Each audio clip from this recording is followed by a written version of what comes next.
Bonjour à tous et bienvenue, merci d'être avec nous sur bigwebtv.fr. Si vous nous rejoignez, c'est parti pour Rugby Time. Nous sommes le dimanche 19 octobre 2014 et on va revenir aujourd'hui sur toute l'actualité du rugby avec notre consultant Philippe. Bonsoir Philippe, Bonsoir Martin. tout va bien? Tout va très bien. Bon, Sous le après beau ce soleil week-end en plus. assez mitigé de la part des Français, non plus en H-Cup mais en Champions Club, c'est le nouveau nom de la Champions Coupe Cup, d'Europe absolument. de rugby, hein. C'est ça exactement Martin. Avec Champions un tournoi Cup, beaucoup plus élitiste qui compte 20 clubs, 5 poules, oui, alors qu'avant c'était 24 clubs et 6 poules, et puis une augmentation notamment des droits télévisuels qui ont fait changer un petit peu les chaînes, notamment les chaînes payantes en France pour la diffusion des matchs.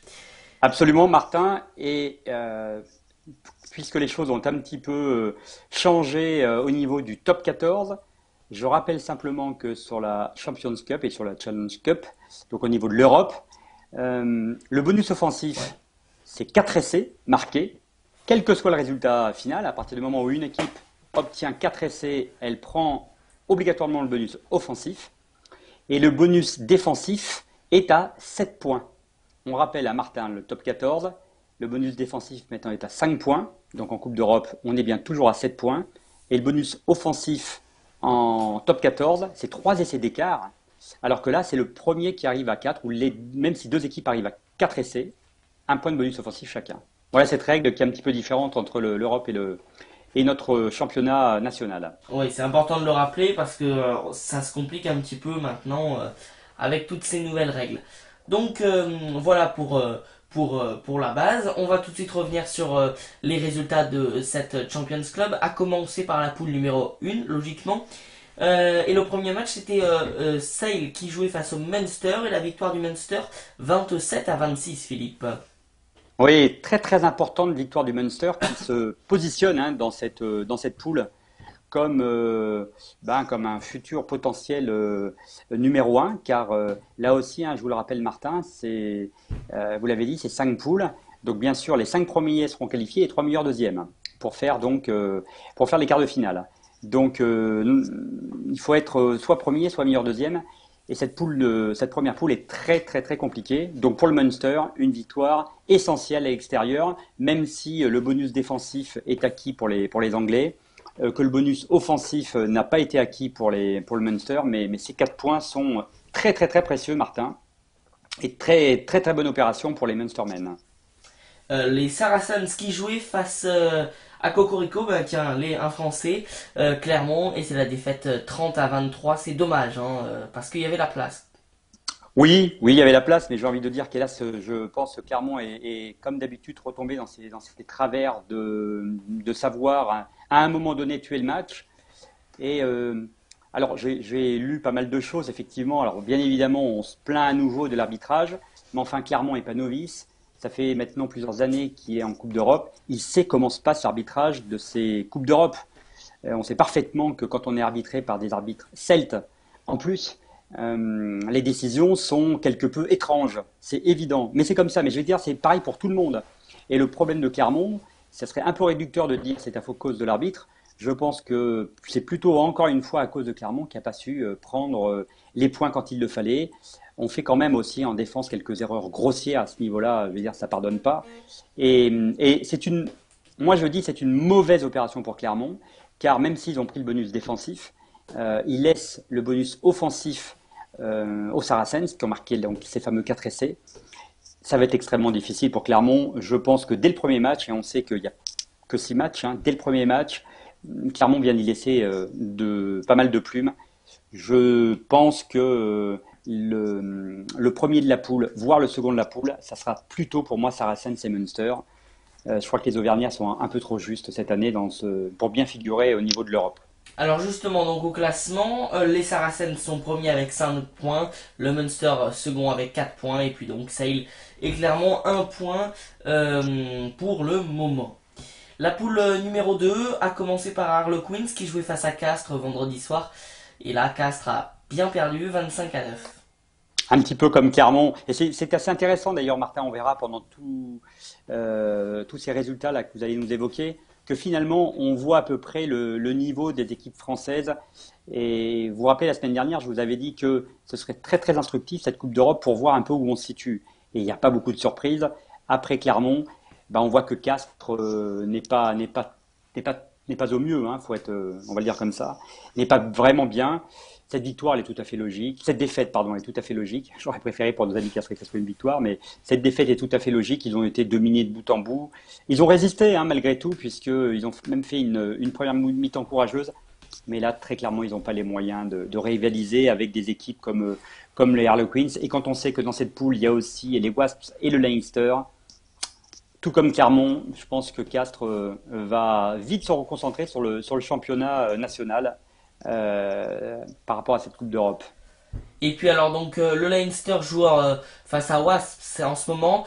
Du coup au classement Harlequins est premier avec 4 points, puis après Clermont à 0 points. Et le reste également, même si donc le match n'est pas terminé. À l'heure où on enregistre, il vient de se commencer, hein, Philippe. Oui, tout à fait, avec d'ailleurs, on va dire une petite surprise, mais bon, c'est vrai qu'on joue depuis 25 minutes, mais pour le moment, ce sont les Anglais qui mènent sur le terrain des Irlandais 13-3 à suivre, hein. La poule numéro 3 et c'est la victoire de Clermont. C'est l'un des De seuls Toulon. Français à avoir gagné de Toulon, pardon. C'est l'un des seuls Français à avoir gagné, excusez-moi. Donc la victoire de Toulon, 28-18 face à Scarlett cet après-midi en ouverture de la troisième poule.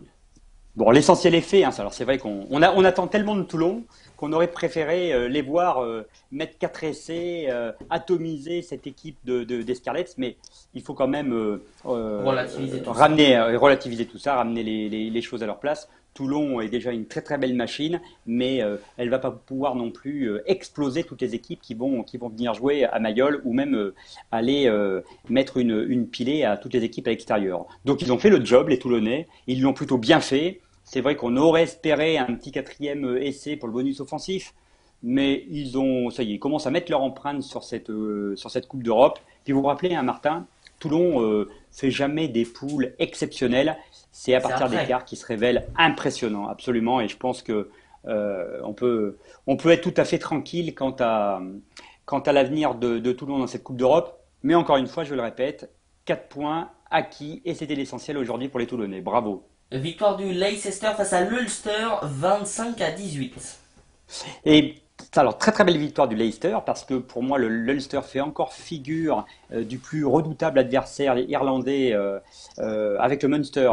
C'est vrai, mais un petit peu en dessous le Munster dans cette Coupe d'Europe. Donc l'Ulster est clairement un méga favori pour le titre.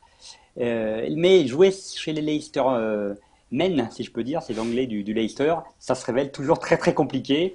Bon, bonus défensif quand même pour le Ulster, ce qui est une bonne opération.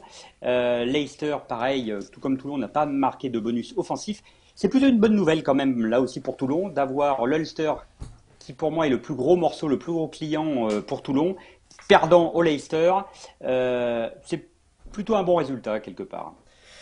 Au classement donc de cette poule numéro 3, Toulon est premier avec 4 points, tout comme le Leicester avec 4 points également. Et puis l'Ulster et Scarlett ont 1 point pour l'Ulster et 0 pour Scarlett. Troisième et quatrième. La poule numéro 4, celle des deux Français, Toulouse-Montpellier. Victoire de Toulouse 30-23. Oui, et quelle victoire, cette victoire qui nous fait extrêmement plaisir, hein, Martin, parce que là, on sent que les Toulousains sont en train de se remettre dans le bon sens de la marche, hein. On l'avait déjà vu la semaine dernière avec cette victoire acquise contre Toulon, et là, une très très belle victoire contre Montpellier. Mais je souligne quand même la qualité du jeu montpelliérain, qui d'ailleurs ramène le bonus défensif, alors que Toulouse, eux aussi, échouent aux portes du bonus offensif, donc ils ne le prennent pas. Donc un très très beau match d'ailleurs. On a pu assister vraiment un beau match de rugby. Donc des Toulousains qui ont pris les 4 points, ont fait l'essentiel, des Montpelliérains qui prennent le bonus défensif. Moi je pense que les deux équipes peuvent faire quelque chose, peuvent faire un bon coup là, dans cette Coupe d'Europe. Et pourquoi pas faire une place numéro un et numéro 2 qualificative, ça serait superbe. Et puis Glasgow, victoire de Glasgow 37-10 face à Bath. Oui, je pensais que les Anglais de base pouvaient être beaucoup plus résistants. Il faut savoir que cette équipe joue les premiers rôles hein, en première chip, hein, le championnat d'Angleterre. Mais là, ils se sont fait un peu balayer, 5 essais, donc bonus offensif pour les Glasgow Warriors. Et Bass revient tout nu de son déplacement chez les Écossais. C'est pas une très très bonne opération, sauf pour nos deux Français, encore une fois, Martin. Et donc au classement, Glasgow est en tête, suivi de Toulouse, Montpellier et donc Bath. La poule numéro 5, c'est le Racing qui l'a emporté face à Northampton 20-11. Oui, alors c'est une très très belle victoire parce que il Ouais. faut savoir quand même que Northampton domine la première chip. C'est une très très très grosse équipe que devait affronter le Racing et ils s'en sont très très bien sortis. Pourquoi? Parce qu'ils ont quasiment à la dernière minute sorti le Northampton du bonus défensif. Et ça, c'est un très très bon résultat. Donc bravo Racing Men. Je suis content parce que c'est vrai que le Racing, les années précédentes, ont plutôt à chaque fois, on va dire, mal réussi hein, les phases de poule. Et j'espère que cette victoire face à Northampton va pouvoir leur donner un petit peu des ailes. Donc, de bon augure, Martin. Belle opération. Et Belle puis la opération. victoire d'Ospreys face à Trévise 42-7. Oui, donc Osprey qui a atomisé les Italiens. C'est quand même l'équipe la plus faible, hein, Treviso, dans cette compétition. De Hein. toute façon, les Il y Italiens a- sont jamais très bons. Ouais, il faut quand même l'avouer. Ouais, c'est vrai qu'ils sont quand même en dessous. Donc là, les Ospreys ont fait le job, ils ont pris les 5 points. Mais encore une fois, le Racing a vraiment, vraiment un très très bon coup à jouer dans cette poule, car ils sont bon, au-dessus de Trévise, c'est clair. Ils peuvent aussi battre les Ospreys, qui sont largement à leur portée. Et s'ils font un bon petit résultat à Northampton, ils peuvent sortir premier de cette poule, c'est ce que je leur souhaite en tous les cas. Et au classement, donc Ospreys est premier, le Racing est deuxième. Euh, pour résumer ce petit week-end côté français, on peut dire que Toulon a fait le boulot et le Racing a fait un très très beau match. Voilà, tout à fait, Martin. Je rajouterai aussi un Toulouse et un Montpellier Oui, qui ont exact. aussi délivré un très bon match, qui sont bien, bien partis dans cette poule. On a ces quatre équipes françaises dont, voilà, on les sent plutôt dans le coup. Euh, voilà, bon, on voit que Castres, hélas, je pense, ça va être très très compliqué pour eux. Pour Clermont, ça va coincer aussi certainement sérieusement.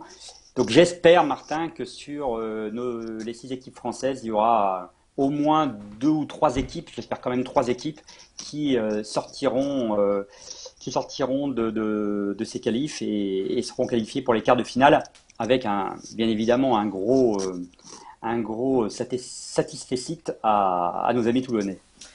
Et bien voilà donc ce que l'on pouvait dire cette semaine pour la Coupe d'Europe de rugby, le Champions Cup, désormais hein, ce nouveau nom. Merci beaucoup Philippe d'avoir été avec Merci nous Martin. cette semaine donc pour un Rugby Time spécial Champions Cup. On se retrouvera la semaine prochaine avec eh bien là encore des matchs de Coupe d'Europe très intéressants. On aura l'occasion donc d'en reparler. À la semaine prochaine La Philippe deuxième journée. et Merci, à merci la semaine beaucoup. prochaine. Bonsoir. Bonsoir.